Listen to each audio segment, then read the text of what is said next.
बिस्मिल्लाहिर्रहमानिर्रहीम। अस्सलामुअलैकुम वरहमतुल्लाहि वबरकातुहू।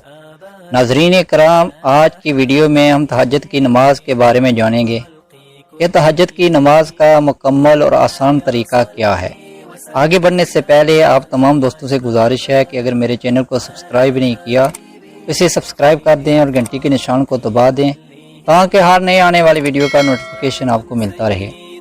नाज़रीन कराम, रात की तन्हाई में जब सारे लोग सोए होते हैं, दुनिया सोने में मगन होती है, तो इस वक्त कोई बंदा उठता है और वुज़ू करता है, फिर मुसल्ला बिछाकर अल्लाह ताला के सामने खड़ा हो जाता है और तहज्जुद की नमाज अदा करता है। तो जानते हैं वो अल्लाह ताला के यहाँ कितना महबूब हो जाता है। ऐसे बंदे को अल्लाह ताला अपना महबूब बना लेता है, उसे अपने करीब कर लेता है। उसके बाद जब वो हाथ उठाकर कोई चीज़ मांगता है तो अल्लाह ताला उसे खाली नहीं मोड़ता, उसकी दुआएं कबूल हो जाती हैं, उस बंदे के सारे काम आसान हो जाते हैं।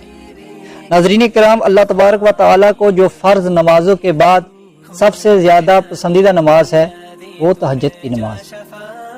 तहज्जुद के वक्त जो भी जायज़ दुआ मांगी जाए अल्लाह ताला उसे बहुत जल्द कबूल करता है।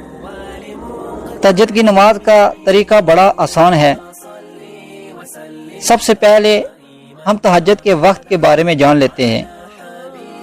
तहज्जुद का वक्त इशा की नमाज के बाद से लेकर वक्त फजर तक तहज्जुद की नमाज का वक्त होता है। रात के किसी हिस्से में भी आप सोकर उठ जाते हैं, चाहे 1 मिनट सोते हैं या 1 घंटा सोते हैं, उसके बाद कोई भी टाइम हो तो आप तहज्जुद के नवाफिल अदा कर सकते हैं।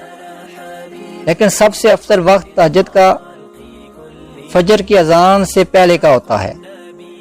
एक बात याद रखिए, नमाज सोकर उठकर पढ़ना अफजल तरीन अमल है, इससे सवाब ज़्यादा होता है। लेकिन अगर कोई शख्स जाग रहा है और वो समझता है कि अगर मैं सो गया तो तहज्जुद के वक्त नहीं उठ सकूँगा, फजर की अजान होगी तो उठूँगा, तो तहज्जुद के नवाफिल पढ़ सकता है। सोकर उठ के पढ़ना ज़्यादा बेहतर है, लेकिन आप सोए नहीं तो भी पढ़ सकते हैं।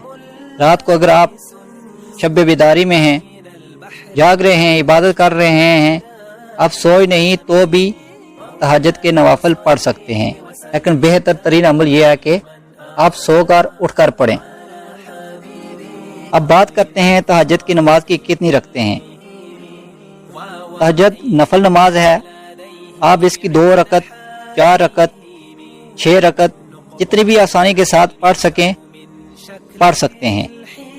कम अज कम 2 रकत भी आप पढ़ सकते हैं, और इसकी ज़्यादा से ज़्यादा जो नबी करीम सल्लल्लाहु अलैहि वसल्लम से साबित है 12 रखते हैं। इकराम, अब बात करते हैं कि तहज्जुद नमाज की नीयत कैसे करें। तो याद रखें, ये एक नफल नमाज है। आप दिल में इरादा कर लें कि 2 रकत नफल तहज्जुद पढ़ रहे हैं, तो यही नीयत हो जाएगी। अब अल्लाह अकबर के साथ शुरू करें। ज़बान से नीयत करना ज़रूरी नहीं है, दिल से इरादा करेंगे तो भी हो जाएगी। तहज्जुद नमाज की रकत 2-2 करके पढ़ी जाती हैं। तहज्जुद नमाज में कौन कौन सी सूरत पढ़नी चाहिए, तो याद रखें ये एक नफल नमाज है। बेहतर है जो आपको याद है वही पढ़ें। अगर बड़ी सूरतें याद हैं तो वो पढ़ लें, वो बेहतर है। नहीं तो जो नॉर्मल नवाफिल में आप सूरतें पढ़ते हैं वही पढ़ लें। मेरे दोस्तों, उम्मीद करते हैं आज की ये वीडियो आपको पसंद आई होगी। अगर पसंद आई है तो दोस्तों से ज़रूर शेयर कीजिए।